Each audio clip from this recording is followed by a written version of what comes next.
Hello friends, હું છું ચિરાગ બ્રહ્મભટ્ટ.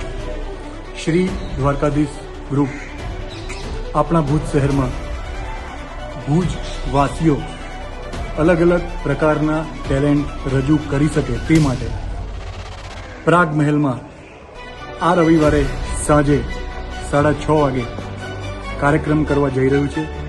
સૌ ભુજવાસીઓને આમંત્રણ છે.